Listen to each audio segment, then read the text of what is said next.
ولا شك أن محمدًا شمس الهدى إليه رغبنا مؤمنين فنشكره.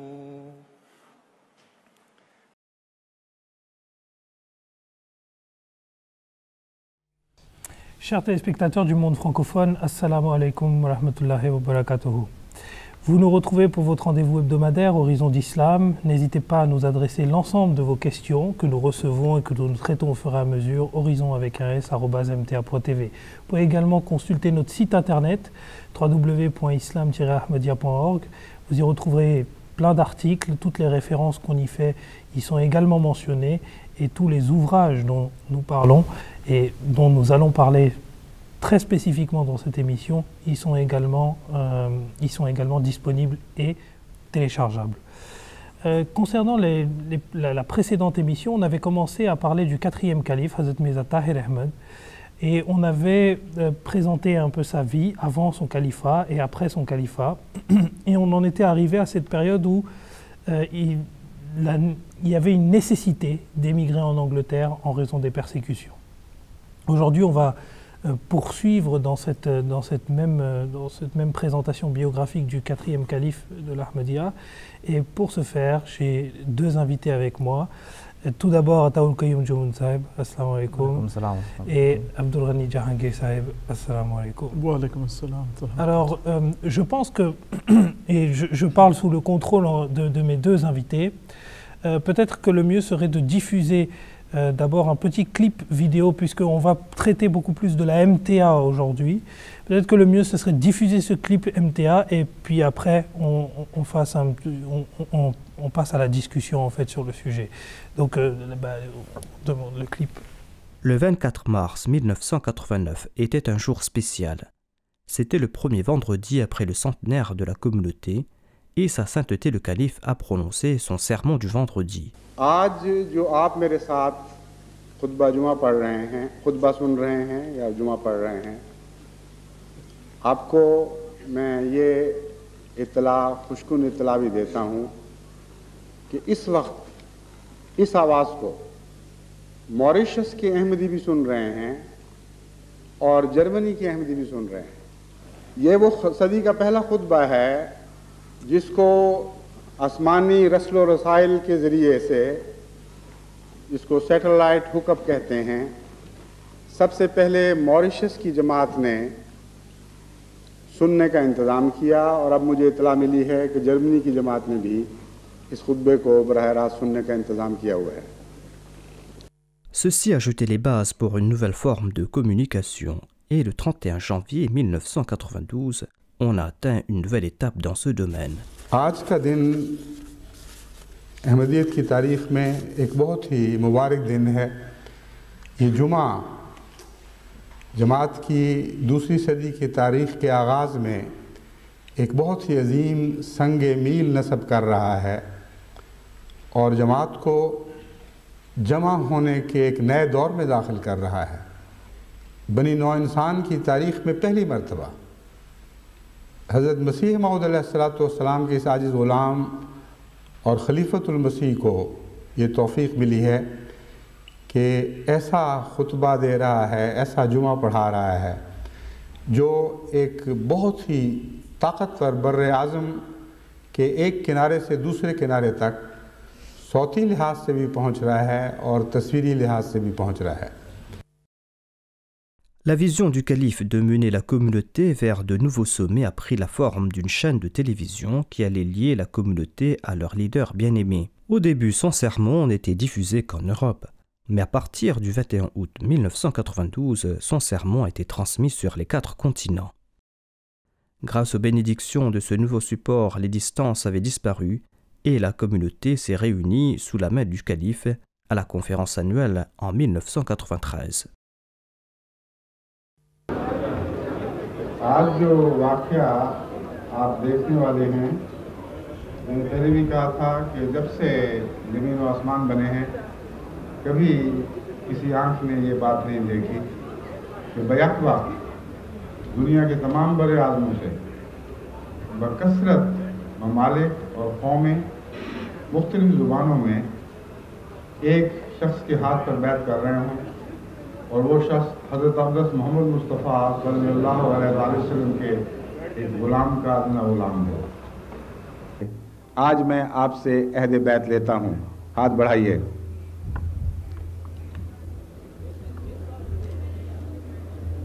अशहदु अल्लाह इलाहा इल्लल्लाह। अल्हम्दुलिल्लाह कि आज वो जुमा का दिन आया जिसकी बहुत देर से दिल में तमन्ना थी और एक मुद्दत से इंतज़ार था कि आज खुदा के फजल के साथ इंटरनेशनल अहमदिया मुस्लिम टेलीविज़न का बाकायदा आगाज़ हो रहा है। वो जो जुमा का खुतबा पहले हर जुमे सुनाया जाता था वो अगरचे इसी टेलीविज़न के ज़रिए था, लेकिन एक रोज़मर्रा की सर्विस के तौर पर अभी ये जारी नहीं हुई थी।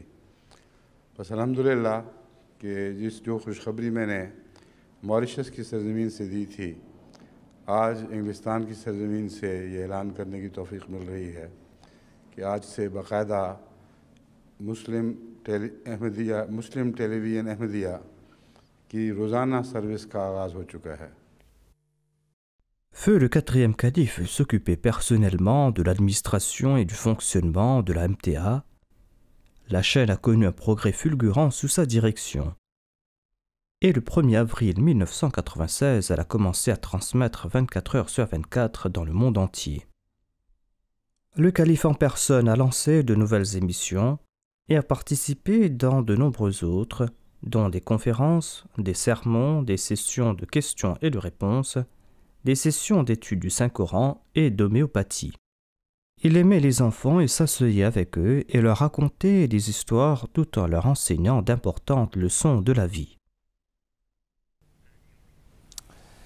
Donc, il y a pas mal de souvenirs qui rejaillissent en fait à travers ces différentes vidéos qu'on a pu, ces différentes mini-vidéos qu'on a pu voir. Djangissa, peut-être que vous pouvez partager quelques mots, notamment on a mentionné beaucoup de fois l'île Maurice. Oui. Alors peut-être que vous pouvez partager certains souvenirs que vous avez avec... Oui, par coïncidence, M. Kayoum et moi-même, nous sommes d'origine mauricienne. Donc nous avons quelque chose à voir avec cela, évidemment. C'est un lien très émotionnel que nous avons avec ces paroles du quatrième calife. En fait, je me souviens de l'époque où la MTA n'avait pas encore débuté, mais on avait déjà commencé à faire entendre son sermon du vendredi dans différents pays du monde par des appels en conférence, en fait. Et je me souviens, lorsque j'étais en France, on nous appelait et après on nous demandait de dire « Assalamu alaikum » et d'où on était. Et on entendait quelqu'un dire « Assalamu alaikum », j'appelle, je ne sais pas, d'Allemagne, et puis un autre qui dirait « Assalamu alaikum », j'appelle de l'île Maurice. Et nous, on était en France, on disait « Assalamu alaikum », on appelle de France.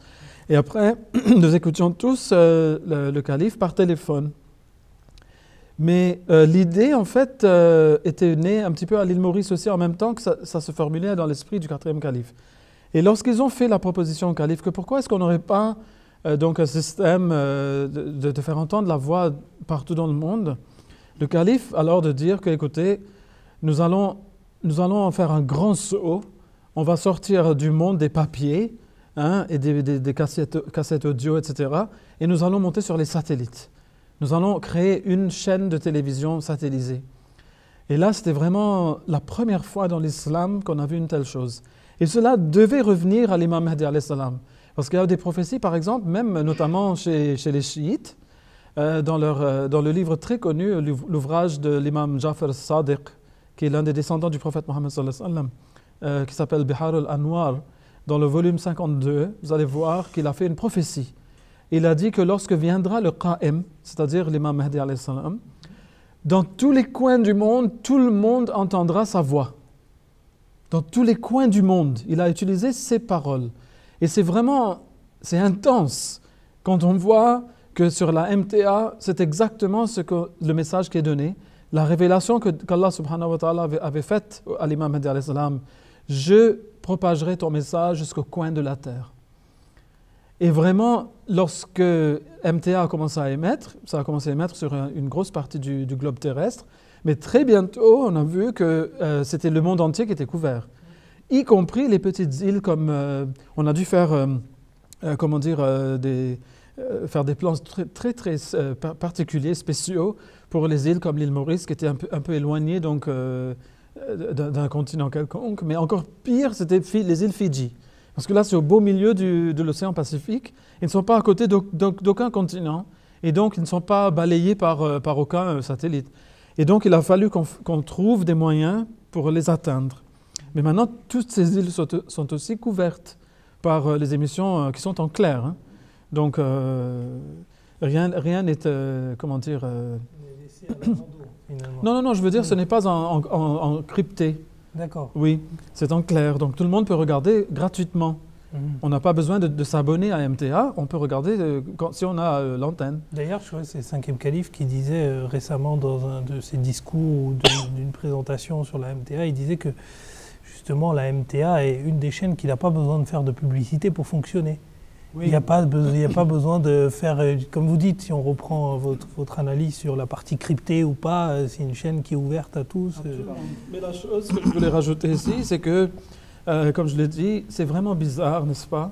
Mais en fait, nous ne croyons pas dans les coïncidences, c'est Dieu qui fait tout, que la première communauté qui a eu la chance au sein de l'islam de faire entendre la voix de l'islam, avant même toutes ces nations riches en dollars pétroliers, c'est la Jamaat de l'imam al-Mahdi alayhi salam qui a pu faire entendre le message de l'islam par cette voix satellisée. Et c'est ainsi que sa voix est entendue dans tous les coins du monde, par tout le monde. Et ça, c'est vraiment l'accomplissement d'une prophétie extraordinaire. Parce que qui pourrait dire, un homme qui est né dans un village, on l'a déjà dit dans nos émissions, de Qadian, qui n'apparaît même pas sur la carte de l'Inde, même aujourd'hui, il faut vraiment le chercher, Qadian, pour trouver, qui dirait que non seulement mon message sera accepté ici, le message sera accepté dans l'Inde, mais mon message sera accepté dans le monde entier. Qui peut faire une prophétie pareille, hein? C'est une prophétie absolument folle, qui a très peu de chances de s'accomplir. Surtout quand on vit dans un village où il n'y a même pas la locomotive, il n'y a pas l'eau courante, il n'y a pas l'électricité. Mais il était en train de dire ça. Et il disait que ça, ce sont là des signes de ma véracité. Si les choses que je dis ne s'accomplissent pas, selon les conditions que Dieu a posées, eh bien, je ne suis pas de Dieu. Et aujourd'hui, nous sommes témoins, nous sommes sur la MTA aujourd'hui, nous sommes en train de diffuser ce message ici de cette plateforme. C'est vrai que le califat du 4e calife a apporté énormément de bénédictions et tous les califats apporté des bénédictions. Ce n'est pas mon propos d'introduire une concurrence quelconque, mais puisqu'on l'a vu, peut-être que moi je l'ai vu en étant jeune, donc j'ai plus ce ressenti-là, cette approche-là. C'est vrai qu'on a vu l'accomplissement de la prophétie avec Ziaul Haq, celle dont on était en train de parler lors de notre précédente émission. On a vu l'accomplissement de la prophétie avec le fait que le message serait propagé aux 4 coins de la terre. Donc on voit en fait que vraiment il y a eu un certain nombre d'accomplissements et qui ont été des accomplissements sur une grande échelle et qui ont été très largement diffusés. Pour la prophétie de Ziaul Haq, par exemple, qui a été diffusée, je crois, à travers la MTA, ça a été diffusé, c'est ce sermon du calife aussi, je ne sais pas. Ça a été diffusé par la suite, évidemment, parce que la MTA n'a commencé qu'après. Oui, qu'après, oui. D'accord. Qayoum Sab, peut-être que vous voulez. Donc, comme l'a si bien souligné Jangir Sab, c'est l'accomplissement de cette grande prophétie du Messie premier, alayhi salam, de cette révélation plutôt qu'il avait reçue de la part de Dieu, que je vais transmettre ton message jusqu'aux confins de la terre. Et nous l'avons vu, comme l'a si bien dit Jangir Sab, comment ce message a atteint les îles aussi éloignées que l'île Maurice. Je me souviens que là-bas, au tout début, on devait construire des antennes paraboliques qui... presque 4 mètres. 4 mètres qui étaient très difficiles à bouger. Et en plus, c'était très difficile de l'atteindre parce que le satellite se trouvait presque sur l'horizon. Et il y avait les cyclones qu'on devait faire descendre, les antennes qui pesaient très lourd, qui faisaient 4 mètres et qui étaient blindées, quoi. C'était pas avec des filets, mais c'était complètement blindé avec du fer. Et donc c'était très difficile, mais petit à petit, la MTA a progressé. Et une des choses, la MTA a commencé avec des volontaires, s'il faut souligner. Commencer pour faire tourner une chaîne de télé, ça coûte beaucoup d'argent. C'est une industrie c'est une industrie qui coûte très cher. Mais au tout début, la MTA a commencé comme ça. Personne n'était formé. Ils se sont tous formés sur le tas. Les caméramans, tous se sont les caméras qui tremblaient, qui partaient dans tous les sens. Les pots de fleurs qui bougeaient sur l'écran et tout ça. Donc tout ça s'est fait sur le tas. Mais avec les bénédictions de Dieu, il y avait eu pas mal d'obstacles. C'était très difficile. J'ai même cru entendre dire que le 4e calife aurait déclaré que si j'avais su que ça aurait été aussi difficile que ça, je ne l'aurais pas fait. Donc, c'est possible qu'il l'aurait dit. Mais donc, en fait, c'était un miracle. C'était un miracle, oui. Les gens qui venaient vérifier d'ailleurs, ils ne comprenaient pas comment ça pouvait fonctionner. Oui. Parce que selon eux, ça devrait prendre des millions, quoi. Mais puisque tout était fait par des volontaires, et qui se donnaient à fond. Hein. Et c'est vrai qu'aujourd'hui encore, il faut travailler il faut saluer, j'ai inversé les deux mots, il faut saluer le travail de ces volontaires qui justement font une forme de dédication de leur vie aussi. Si elle n'est pas totale, elle est partielle, ou elle est très partielle, mais peu importe. En fait, on voit qu'en fait, aujourd'hui, la MTA, c'est une grande famille qui travaille 24 heures sur 24, qui se dévoue corps et âme. Aujourd'hui, cette émission n'aurait pas été possible aussi sans le travail de ces personnes qui sont derrière les écrans et qu'il ne faut pas oublier en fait dans nos prières et surtout et pas oublier le travail qu'ils ont fait. Et c'est vrai que ce travail a été fait depuis le début et toute personne après qui est mondaine, on va dire ça comme ça, va nécessairement se poser des questions financières, c'est-à-dire comment vous pouvez financer un aussi grand projet. Tout ça pour dire que ce projet en fait à grande échelle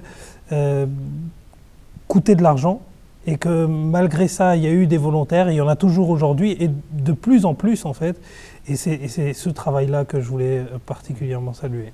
Et oui, il y a toutes ces émissions. Au tout début, il y avait le sermon qui était en direct, et puis petit à petit, il y a eu d'autres émissions qui étaient en direct. Donc on avait 1 heure par semaine. 1 heure par seulement semaine, pour le vendredi, donc pour le sermon. Et puis ça, c'est passé 24 heures. Il y a eu des émissions en langue ourdou, en langue française, en langue arabe.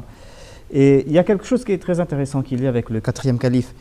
Et c'est lors d'une de ces dars, au cours du Ramadan, le 4e calife avait cité cet incident. Il avait dit que lorsque, au tout début, à Qadian, lorsqu'on avait placé les premiers haut-parleurs et que le Muslim Maoud a utilisé les haut-parleurs pour la première fois, auparavant il n'y avait même pas de haut-parleurs, il devait parler à voix haute. Il a dit que quand on a utilisé les haut-parleurs la première fois, le Muslim Maoud a fait une prophétie. Et il était là-bas, le 4e calife, il était tout petit, il n'avait que 10-15 ans peut-être. Le Muslim Maoud, Hadrat Muslim Maoud, le 2e calife, il avait déclaré « Aujourd'hui, nous sommes en train d'utiliser les haut-parleurs, mais un de ces jours, je vais m'asseoir, le calife va s'asseoir à Qadian, et son message sera transmis aux 4 coins du monde. Et ceux qui sont aux 4 coins du monde vont entendre le calife va les entendre. » Et le 4e calife, il a dit, qui savait, moi qui étais là-bas, qui était assis, qui était tout enfant, que cette prophétie allait se réaliser au cours de mon califat. Et nous l'avons vu, que quand le calife part à Qadian, ou quand il y a un programme ici en direct, on a aussi des directs de Qadian, de Rabwa ou d'ailleurs. Donc ça se fait maintenant, les duplex, on est en duplex et on voit comment cette prophétie encore s'est réalisée. C'est vrai qu'en plus ces duplex, il y a le duplex avec Qadian, il y a le duplex avec le Bangladesh, il y a le duplex avec plein de pays et c'est vrai que ce message en fait prend une ampleur, mais ça on le verra, je pense les questions de duplex et vraiment l'évolution finale de la MTA actuelle, on va dire, où il y a vraiment eu ces déclinaisons en fait d'émissions, etc. On le verra quand on abordera justement la biographie de notre représentant actuel, le calife actuel, Hazrat Mirza Masroor Ahmed. Pour rester sur Hazrat Mirza Tahir Ahmed et justement le travail qu'il a accompli dans le cadre justement de la MTA toujours. On s'est très tôt rendu compte que bon, il y avait cette question de faire passer de présenter les sermons, de permettre en fait d'avoir une connexion entre les Ahmadis. Et justement, la MTA est également une réponse intéressante à ceux du Pakistan qui souhaitaient briser cette relation entre le calife et les personnes et les adeptes de la communauté musulmane Ahmadiyya. C'est que désormais, même depuis Londres, ils pouvaient prononcer des sermons et les personnes qui étaient au Pakistan pouvaient les voir. Ensuite, on s'est rendu compte que la MTA pouvait servir à plein d'autres choses également. Parce que le message de l'islam, c'est les sermons du vendredi, bien entendu, mais c'est également répondre aux attentes de ceux qui cherchent l'imam Mahdi. Et propager son message aux quatre coins de la terre ne pourrait se faire que si on répond justement aux différentes personnes qui se posent des questions et qui demandent à connaître le message. Et peut-être qu'on peut parler des questions et répondre. En fait, tout d'abord, il faut rappeler une chose, c'est que c'est anodin, mais c'est que le nom même de MTA signifie Muslim Television Ahmadiyya, donc la télévision musulmane Ahmadiyya. Cela reprend les mêmes lettres du nom du calife, Mirza Tahir Ahmad, MTA. Et donc c'était une proposition que la communauté en Angleterre avait faite pour commémorer un petit peu le fait que c'était ce calife-ci qui a lancé tout ce processus qui a abouti à la chaîne. Donc ils avaient voulu qu'on mette le nom Mirza Tahir Ahmad même, mais il a refusé par humilité. Et alors ils ont trouvé quelque chose avec les mêmes lettres mais un nom différent. Bon. Mais ce que je voulais dire, c'est que le calife était, depuis le premier jour, il était engagé à tous les niveaux dans MTA. Il voulait, à lui seul, vraiment c'était presque un one-man show. Comme il se plaignait toujours du fait que la communauté n'avait pas encore compris ce qu'il voulait d'elle. Parce qu'on n'était pas habitués encore, nous qui étions encore à cette époque où on utilisait l'encre et le papier, etc. Et tout à coup, il veut qu'on produise des émissions, mais nous n'étions pas sur le même niveau de compréhension que lui. On ne voyait pas l'avenir comme lui le voyait. Et il s'impatientait, il voulait que l'Indonésie comprenne et commence à préparer des émissions en indonésien. Et que l'Allemagne fasse la même chose, que la France fasse la même chose, l'île Maurice, l'Angleterre, les États-Unis, le Canada, etc., etc. Mais en attendant, il a dit, écoutez, on a tout ce temps, on est en train de payer pour cela avec les fonds que nous recueillons de la communauté, parce que la communauté a complètement financé cette télévision, c'est venu de la poche des Ahmadis riches et pauvres. Hein. Donc c'est comme ça qu'on a financé. Donc il ne voulait pas que le temps qu'on avait, que ça soit gaspillé. Alors tout d'abord, il a mis sur place différents organes par rapport aux émissions pour répondre à toutes ces choses, ces besoins qu'avait la communauté d'abord, mais aussi qu'avait le monde de connaître, comme vous avez bien dit, le message de l'imam Mahdi alayhi salam. Pour répondre aux besoins de la communauté, c'était la khutbah al-Jum'ah. C'était vraiment le sermon du vendredi, là où il donnait ses directives à la communauté. Pour faire connaître la théologie de l'imam Mahdi alayhi salam, quels sont les grands services qu'il a rendus au Coran, au hadith, etc., aux croyances dans l'islam. Là, c'était les dars al-Qur'an. C'était les leçons du Saint-Coran qu'il faisait durant le mois du Ramadan. Donc là c'était vraiment en grand détail, avec beaucoup de références, etc. Et donc ça répondait à ce besoin-là. Pour faire connaître les valeurs maintenant de l'Ahmadiyya, c'était ces classes avec les enfants. Là, on parlait vraiment de la valeur et comment cela se comprenait dans la vie réelle, quoi, comment ça se traduisait dans la vie réelle. Et puis, il y avait aussi le message même, c'était la prêche maintenant, c'est la prédication du message de l'imam Mahdi, que le Mahdi est là, et le pourquoi de notre croyance en lui, pourquoi nous croyons que c'est lui et pas un autre. Là, c'était les sessions de questions-réponses. Donc les gens venaient lui poser justement des questions à ce sujet-là, et il y répondait. Toutes ces émissions étaient sur MTA. Et dans toutes ces émissions, il y avait Mirza Tahir Ahmad. Il était là, constamment là. C'est, comme on dit en anglais, il est ubiquitous. Donc il était tout le temps là, dans toutes les émissions. Vraiment, il se donnait à fond. Et il ne nous parlait jamais de quand il avait des douleurs corporelles, quand il était malade, quand il avait des faiblesses. Il ne laissait rien venir sur son chemin. Il était tout le temps là, qu'il soit malade ou qu'il soit sain, en bonne santé, donc il était tout le temps là. Mais il avait cette passion de remplir ce temps. Il fallait absolument qu'on le remplisse. Et il disait au monde, aidez-moi. Venez vous aussi avec vos émissions. Et on a besoin de ça dans d'autres langues. En attendant, il a dit, écoutez, on ne peut pas attendre que ces gens fassent des émissions. On est en train de travailler dessus. On va faire traduire ce que je fais déjà. Et là, c'est là que, par exemple, moi, j'ai été appelé de France pour venir faire la traduction, assurer la traduction en langue française. Et puis il y avait la langue bengali, la traduction turque, finalement, on avait l'arabe, etc., etc., donc plusieurs langues. Et c'est là que le message était diffusé, le message du calife même, dans toutes ses émissions, mais en différentes langues. Et ça, c'était vraiment un phénomène. La MTA, c'est un phénomène. Hein? On peut le regarder, on peut le jauger sous différents angles, mais ça restera un phénomène et ça l'est toujours. Beaucoup nous ont copiés. À présent, bon, les musulmans, ça les a réveillés. On pourra peut-être un petit peu en parler, de comment la MTA, ça a vraiment réveillé les autres musulmans au besoin de transmettre le message de l'islam. C'est là qu'ils s'y sont mis eux aussi, avec les pétrodollars. Donc, c'est là que oui, ils ont commencé à y porter attention. C'est vrai qu'en fait, on voit une multiplication des chaînes islamiques sur des concepts, sur des concepts parfois un peu hasardeux. Hein, parce que franchement, aujourd'hui, la diversification des médias est telle que, certes, si dans un premier temps, il y avait un esprit derrière, il y avait quelque chose il s'agissait de présenter la biographie du saint prophète Mohammed sallallahu alayhi wa sallam ou des choses comme ça. Bon, ok, là, jusque-là, ça va. Ils réussissaient à se débrouiller plus ou moins. Mais c'est vrai qu'aujourd'hui, quand on regarde parfois certaines émissions, il y a moins l'essence de l'islam dedans que vraiment tout ce qui tourne autour, la superficialité, etc. Et encore une fois, au risque de se répéter, on voit que toutes ces chaînes ne fonctionnent que grâce, en fait, si vous voulez, c'est le financement qui appelle le financement, l'argent qui appelle l'argent, les publicités, ils sont ultra dépendants de plein d'organismes, plein d'institutions et de gouvernements, là où l'Ahmadiyya est totalement indépendant. Il n'y a pas une pub.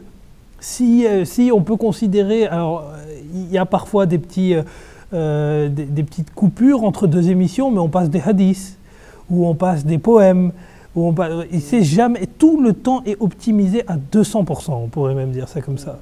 Donc on voit qu'en fait, il n'y a pas d'équivalent de la MTA sur une quelconque autre chaîne, même si c'est vrai que ça a réveillé les musulmans, bon gré, mal gré du coup. Mais c'est vrai que ça a réveillé pas mal de musulmans. Ce que je voulais dire à propos du quatrième calife, ajouter et continuer, c'est que grâce à la MTA, grâce à ces sessions de questions et de réponses en langue française, bengali, en langue arabe, en langue anglaise, tout cela a prouvé l'immensité de la connaissance du quatrième calife. Il ne faut pas oublier cela. Sa connaissance, il avait une connaissance encyclopédique, il faut le dire, sur tous les sujets de la vie. Il répondait à toutes ces questions sans hésiter. Ses réponses étaient toujours directes, claires, qui pénétraient dans les cœurs. Il n'hésitait jamais à répondre à une question difficile, autant difficile soit-elle. Donc, et jusqu'à présent, il y a ces sessions de questions-réponses qui passent sur la MTA, il y a les Lika Marara, il y a les rencontres avec les francophones, il y a les rencontres avec les bengalis. Tout cela ne cesse de prouver cette connaissance. Il y a cette sadqa jariya, cette aumône perpétuelle qu'il a laissée. Donc, c'est vrai qu'il est décédé en 2003, mais il continue à travailler. Et il vit encore sur la MTA et c'est une grande bénédiction. C'est quelque chose. Il y avait d'ailleurs les paroles de certains mollahs au Pakistan qui ont été rapportées dans la presse ou quelque part, enfin sur les médias, où il y avait l'un qui a dit qu'il faut qu'on fasse quelque chose contre cette chaîne MTA, les Ahmadis, il faut qu'on fasse quelque chose. Et un autre qui a dit, mais avant, il y avait un seul calife dessus, on n'a rien pu faire, maintenant il y en a deux qui apparaissent sur MTA. Qu'est-ce que vous voulez qu'on fasse? Non, donc ces gens-là, ils sont invincibles. Hein? Et c'est vrai que lorsque le Pakistan a forcé le quatrième calife à quitter sa terre natale, on peut dire, bon, c'était le même pays autrefois lorsqu'il est né, pour ne jamais y rentrer, ils ont cru du coup que l'Ahmadiyya, ça allait mourir d'une mort sûre. Mais en fait, c'était tout le contraire. Les califes au Pakistan qui n'avaient pas réussi à faire transmettre leur voix jusqu'à toutes les demeures au Pakistan, en arrivant ici, donc en Angleterre, le quatrième calife a lancé cette télévision qui maintenant, personne ne peut l'empêcher de descendre dans les demeures, même des mollahs du Pakistan. Donc les pires ennemis de l'Ahmadiyya, leurs enfants, leurs femmes sont en train de regarder la MTA. Et personne ne peut l'empêcher, ça vient des satellites, donc c'est impossible d'empêcher ce message, vous voyez. Mais donc en fait, c'est l'ironie du sort. Du sort, oui, exactement. On essaye là où on a essayé de faire taire le calife, pour reprendre une des expressions qu'on a utilisées dans nos précédentes émissions, eh ben, c'est là que l'Ahmadiyya a retrouvé la parole. Enfin, elle l'a pas retrouvée, d'ailleurs, elle l'a toujours eue. Mais à ce moment-là, l'a eu de manière mondiale, parce qu'il y a eu un impact vraiment mondial du coup avec ça. Et pour en revenir à ces connaissances encyclopédiques qu'avait le quatrième calife, parce que c'est vrai que c'est assez intéressant, la manière dont le quatrième calife répond aux gens. Quand on regarde les sessions de questions-réponses, déjà d'une part, le quatrième calife, on voit qu'il s'intéressait à tout. Il avait une connaissance astronomique, mais il s'intéressait vraiment, il avait une transversalité des sujets qui était incroyable et qui était saluée d'ailleurs par même certains leaders pakistanais qui saluaient ces connaissances incroyables et qui disaient que c'était un océan de connaissances. Et c'est vrai qu'il répondait à des questions philosophiques à travers une réponse argumentée et philosophique, il répondait à des questions théologiques à travers l'aspect théologique, il pouvait répondre à des questions d'astronomie, de mathématiques, on pouvait le prendre sur n'importe quel sujet, et je crois que il est vraiment compliqué aujourd'hui de dégoter, je pense, ne serait-ce qu'une session de questions-réponses qui n'a pas répondu en fait à toutes les questions qu'on peut se poser autour des religions. En tout cas, je pense que c'est très très complet et je crois que c'est des sessions de questions-réponses qui sont assez disponibles. Je ne sais pas si on a...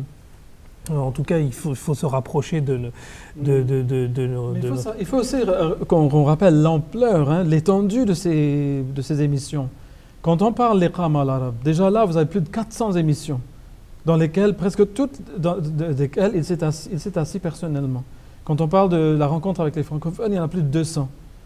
Et là, il y en a autant chez les Bengalis, autant chez les Allemands, les almanophones, etc., germanophones. Donc en fait il a vraiment donné des centaines et des centaines et des centaines d'heures à la MTA. Et on est encore en train de le regarder comme s'il était encore parmi nous aujourd'hui. Et ces connaissances encyclopédiques, justement, on va peut-être rester dans ce créneau avant de répondre aux questions de nos téléspectateurs. Ces connaissances, il ne les a pas simplement utilisées de manière, je dirais, vocale, c'est-à-dire de manière à répondre à des questions. Il les a également répertoriées par écrit pour qu'on puisse diffuser la connaissance. Ah, parce qu'il était aussi auteur. Il était aussi un brillant écrivain et il a écrit plusieurs ouvrages. Peut-être qu'on va s'attarder sur certains ouvrages. Je vais donner peut-être la parole à Qayoum Saab qui va nous en parler un petit peu. Mais je vais les présenter au fur et à mesure. Un des ouvrages les plus importants, c'est « Problèmes d'État moderne, les solutions de l'islam ». C'était en fait un discours qu'il avait prononcé ici à Londres, je pense, et dans lequel il a présenté quels sont, le titre de l'ouvrage dit tout, « Problèmes d'État moderne ».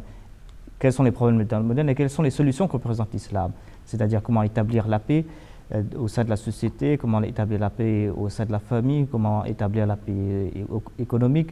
C'est un livre complet et qu'il a basé entièrement sur les versets du Saint-Coran, dans lesquels il a expliqué que l'islam n'est pas une religion d'antan, l'islam n'est pas une religion qui va contre la modernité, au contraire, l'islam est là et présente des solutions universelles. Alors effectivement, le livre s'appelle « Les problèmes des temps modernes, les solutions de l'islam ». Vous pouvez le voir là à l'écran, je vous le présente. C'est un livre qui répond, comme vous venez de le souligner, à l'ensemble des problématiques qu'on peut avoir aujourd'hui. Même si c'est un livre qui a été écrit, je pense, il y a quelques années maintenant, il répond à toutes les problématiques modernes. Ça veut dire démocratie ou tyrannie, quel est le meilleur régime, qu'est-ce que préconise l'islam, quel est le système économique que préconise l'islam. C'est vraiment un livre complet et c'est vrai que ça reflète pas mal la personnalité aussi de ce calife qui était justement quelqu'un de très transversal, qui aimait bien toucher à tous les sujets et toujours les rapporter à la véracité de l'islam et toujours démontrer, et c'est très bien argumenté, en quoi l'islam a été une religion et est une religion qui affronte la modernité et qui a affronté également une forme de modernité par le passé, ou du moins qui pour les gens du passé était une forme de... Que ce soit par le biais de livres ou par l'entremise des émissions, c'est que le monde, pour la première fois, surtout par les émissions, mais il faut dire que beaucoup de livres sont en fait des continuations d'émissions. Donc il commence à faire des émissions et après il en écrit un livre. sur le même thème. Donc, par exemple, le livre que vous avez présenté, c'était un discours qui a été fait en 89, c'était à l'occasion du centenaire de la Jamaat, et c'est devenu un livre après. Le monde a vu pour la première fois comment fonctionne un vrai calife. Parce qu'il y a pas mal qui veulent être califes. Il y a beaucoup d'isnogoud dans le monde de l'islam qui veulent être califes à la place du calife, mais en fait, ils ne savent pas ce que cela veut dire. Et à quel point un calife doit s'investir dans la communauté et s'investir dans l'humanité, dans le monde entier, en fait. Combien de temps il doit sacrifier et comment sont ses interactions avec les gens. Donc, en fait, pour la première fois, on a pu voir un calife in action, comme on dit en anglais. Donc, on l'a vu vraiment sur le terrain en train d'interagir avec tout le monde, à tous les niveaux. Là, pour vos réponses, je pense qu'on clôture sur ces dernières paroles, en fait, la biographie du quatrième calife, donc, qui est décédé en 2003. Et on reprendra donc dans le cadre de nos prochaines discussions le calife, le représentant actuel, Hazrat Mirza Masroor Ahmad. Et là aussi, on a beaucoup de choses à dire sur sa personne, sur ce qu'il a fait et ce qu'il projette de faire, ou du moins ce qui est déjà sur les rails, comme on dit. Et en tout cas, il y a tellement de choses à dire, encore une fois, sur le quatrième calife. On a toujours l'impression de rater des événements, des éléments qui nous paraissent intéressants. C'est un calife qui a été tellement riche et tellement proche du fait de la télé qu'on a envie de tout dire, mais le format de l'émission ne nous le permet pas, du moins pas encore. Et on reviendra bien entendu sur toutes ces questions au fur et à mesure de nos prochaines émissions. Pour l'heure, étant donné que dans la précédente émission, je ne sais pas si mes deux invités s'en souviennent, mais on n'avait pas pris beaucoup de questions. On va plutôt se consacrer, on va répondre à quelques questions que se posent nos téléspectateurs, et je vais m'adresser en premier lieu à Qayoum Saab, puisqu'il y a une question d'une certaine personne qui s'appelle Nina d'Algérie, qui a posé une question sur la mise à mort d'un apostat, c'est-à-dire d'une personne qui a renié l'islam selon le Coran. Est-ce que c'est possible? Quel est le point de vue de la Jamaat Ahmadiyya? Quel est le point de vue de l'islam Ahmadiyya à ce propos? En fait, si on étudie le Saint-Coran depuis le début jusqu'à la fin, on va voir que le Saint-Coran n'a jamais prescrit la mort d'un apostat, n'a jamais prescrit la mort de quelqu'un qui a renié l'islam. Il y a le fameux verset du Saint-Coran qui dit « La ikraha fi din », qu'il n'y a point de contrainte en matière de religion. Il y a aussi un autre verset qui dit « Lakum dinakum waliya din », à vous votre religion et à moi la mienne.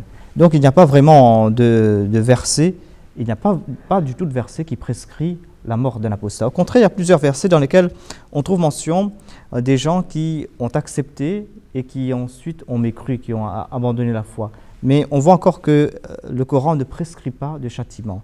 Il y a par exemple dans la sourate Al-Imran, dans le chapitre 3 du Saint-Coran, dans les versets 87 à 89, il est dit que, je vais citer les versets en langue française, vous allez voir que il est dit que comment Allah guidera-t-il un peuple devenu mécréant après avoir cru et qui a témoigné que le messager est véridique et à qui des preuves éclatantes étaient venues. Allah ne guide pas les gens qui sont injustes. Ensuite, il est dit qu'ils auront en guise de récompense la malédiction de Dieu et des anges et des hommes. On ne voit pas ici le châtiment qui a été prescrit pour ces gens qui ont cru auparavant, qui ont été guidés, qui ont vu la direction, mais qui ont rejeté la foi. Mais ensuite, ce verset dit « Illa alladhina tabu min ba'di dhalika wa aslahu fa inna Allaha ghafurur rahim » Hormis ces gens-là seront châtiés, leur châtiment ne sera pas allégé, c'est dans le delà, le châtiment. Hormis ceux, à l'exception de ceux qui par la suite se repentiront de leur mécréance et qui s'amenderont et assurément Allah est très pardonnant, miséricordieux. Donc, on ne voit pas de châtiment. Et si ces gens devaient être châtiés immédiatement, mis à mort immédiatement après avoir renié l'islam, est-ce qu'ils auront le temps de se repentir? Donc on voit donc qu'il y a tous ces versets qui prouvent qu'il n'y a pas vraiment de châtiment, de punition à mort pour ceux qui renient l'islam. C'est vrai que, alors sur toutes ces questions de châtiment, d'apostasie, de lapidation, etc., c'est vrai qu'il faut faire un appel aux musulmans quand ils répondent aux questions de bien vraiment se référencer au Saint-Coran, qui parfois ne contient rien à ce propos, et ce sont vraiment des croyances populaires ou des mythes populaires. Et on laisse faire ça, alors qu'il y a un argument qui est clair, c'est celui du fait que ça n'existe pas. Ça n'est même pas mentionné dans le Coran. Donc en fait, on laisse volontairement traîner en fait des croyances populaires qui viennent de je ne sais pas où. Je ne sais pas si on peut retracer les origines de ces croyances populaires, mais qui en fait entachent l'image de l'islam alors qu'il n'y a même pas lieu d'être. On pourrait trouver, si on faisait des éléments, des analyses comparatives, on pourrait trouver, c'est pas l'objet, mais on pourrait trouver 1000 fois pire dans un livre révélé avant. Vous voyez, donc... Vous voyez, c'est là l'importance de croire dans l'imam Mahdi alayhi salam, parce que l'imam Mahdi va vous renvoyer au Coran. Si les musulmans s'ils continuent à rejeter cet imam al-Mahdi, ils vont continuer à trouver leurs exégèses ailleurs que dans le Coran. Donc c'est d'une importance vitale. Et il faut que le monde le comprenne. C'est que si l'islam aujourd'hui, tel qu'il est vécu dans les différents pays du monde, s'il va changer, ça ne sera qu'un changement de retour, en fait, vers le Coran, vers les sources. C'est parce qu'ils se sont départis des sources qui sont dans la mélasse aujourd'hui. Et il faut qu'ils le comprennent. Et donc voilà quelque chose que je voulais souligner ici.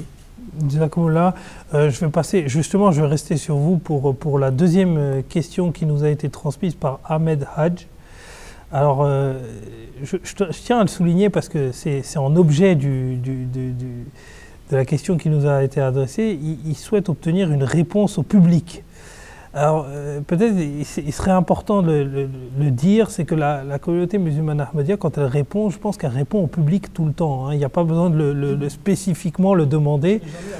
Voilà, c'est rarement à huis clos, donc je pense que c'est bien de le préciser pour que les personnes le sachent. C'est qu'on n'a pas des... On ne se cache pas dans des ténèbres et on ne se réunit pas dans des caves pour pouvoir discuter de certains sujets. On est totalement transparent et tout ce qu'on a à le dire, je pense que c'est en face de tout le monde et en ligne sur des sites internet ou du moins disponible sur les sources, dans les sources officielles. Public déjà. Alors la question, mais pourquoi l'Ahmadiyya ne parle que du retour du Mahdi et que personne ne conteste son arrivée ni son retour? Pourquoi est-ce que nous, dans l'Ahmadiyya, nous parlons toujours du Mahdi? Eh bien, comme je viens de le dire, l'arrivée du Mahdi est d'une importance capitale. Parce que tant que l'imam Mahdi ne vient pas et que les gens n'acceptent pas son message de retourner à la source même, qui est le Coran et le prophète Mohammed sallallahu alayhi wa sallam, les musulmans resteront dans leur division. Et les divisions causent toutes sortes de problèmes pour les musulmans, parce que les divisions sous-entendent des jalousies. Cela sous-entend la gourmandise, la convoitise, ça sous-entend la haine. Quand il y a division, il y a tout ça. Et bien, tant que tout ce beau monde ne viendra pas se réunir sur le drapeau de l'imam Mahdi alayhi salam, ils continueront dans toutes ces choses. Et de là naîtront et resteront les problèmes des musulmans, tels que la famine, l'analphabétisme et toutes sortes de souffrances qu'ils connaissent dans le monde, notamment la corruption aussi qui les empêche de fleurir et qui les empêche de progresser dans le monde comme toutes les autres nations développées. Donc cela est d'une importance capitale et c'est pour cela que le prophète Mohammed sallallahu alayhi wa sallam, lorsque quelqu'un, et ça on l'a déjà dit dans une précédente émission, lorsque quelqu'un lui a demandé est-ce qu'il y aura du mal à l'avenir, il avait dit oui, en effet, il y en aura un. Et si vous allez voir des gens qui sont de notre nation, qui parlent notre langue, invitez les gens au feu, et au feu, il faut comprendre par là la guerre. Parce que dans le Coran, Allah dit qu'à chaque fois que les gens essayent d'allumer le feu de la guerre, Allah l'éteint. Donc le feu se rapporte à la guerre. Et bien quand vous voyez des imams aujourd'hui en train d'appeler les gens pour aller se battre contre d'autres musulmans, et bien il a dit abandonnez toutes ces sectes totalement et agrippez-vous à la Jamaat et son imam. Ben, la Jamaat et son imam, c'est la Jamaat Ahmadiyya et l'imam al-Mahdi. Et donc, s'ils vont le faire, ils vont connaître l'union, parce que nous qui sommes au sein de la Jamaat Ahmadiyya, nous sommes venus de tous les groupes de l'islam, des salafis, des soufis, des chiites, de tous les sunnites sous le ciel. Nous sommes tous là, et nous sommes tous unis, et nous avons abandonné notre haine, nous avons abandonné notre convoitise, nous avons abandonné notre manque de sympathie, si vous voulez, les uns pour les autres. Et c'est comme ça que nous combattons la pauvreté dans notre Jamaat et comme nous combattons aussi la faim et tout ce qui s'ensuit. Donc, si nous parlons de l'imam al-Mahdi, excusez-nous, Parce que c'est la chose la plus importante pour que soient résolus tous ces autres malheurs et tous ces autres problèmes. Le prophète sallallahu alayhi wa sallam n'a pas dit « Occupez-vous d'abord des gens qui ont faim avant de parler de l'imam Mahdi ». Il a dit « Si vous entendez que l'imam Mahdi est arrivé, allez à lui, même à genoux dans la neige, pour faire la bay'a à ses mains. » C'est tellement important. Il est le Khalifatullah al-Mahdi. C'est le calife d'Allah, le Mahdi. C'est très important. Parce que là, tout sera résolu, en fait. Mais c'est ça que les musulmans ne comprennent pas. Ils essaient de mettre la charrue devant le bœuf, en fait. Ils essaient d'abord de résoudre leurs problèmes qui ne pourront être résolus que par l'imam al-Mahdi alayhi salam, et se disent, après, on passera à l'imam al-Mahdi. Mais c'est qu'ils n'ont vraiment pas compris, vous voyez. Merci beaucoup, Djanguissa, pour votre réponse. On va poursuivre sur ces questions. Et là, une question qui nous vient de Côte d'Ivoire. Et là, en sujet, ce n'est pas réponse au public. Et donc, c'est la prière en congrégation. Et on nous demande, en fait, et là, je m'adresse à Qayoum Saab, est-il permis de faire la prière en congrégation avec des musulmans non ahmadis? Et sinon, pourquoi? En fait, pour répondre directement, les musulmans ahmadis n'ont pas le droit de prier derrière les autres musulmans. Ça, c'est pour répondre directement. Pourquoi cela? Parce que, en fait, c'était au tout début de l'histoire de la communauté ahmadiyya, c'était les mollahs en premier qui avaient interdit les musulmans ahmadis de prier derrière eux. C'était eux qui avaient fait ces campagnes, qui avaient déclaré les ahmadis comme étant non musulmans et qui avaient empêché les autres de prier derrière nous et qui avaient empêché les ahmadis eux-mêmes de prier dans leur mosquée. Ainsi, et c'est là que le Messie premier, Hadrat Mizarullah Muhammad alayhi salam, il a empêché les membres de sa communauté de prier derrière les autres musulmans. Ensuite, pourquoi cela?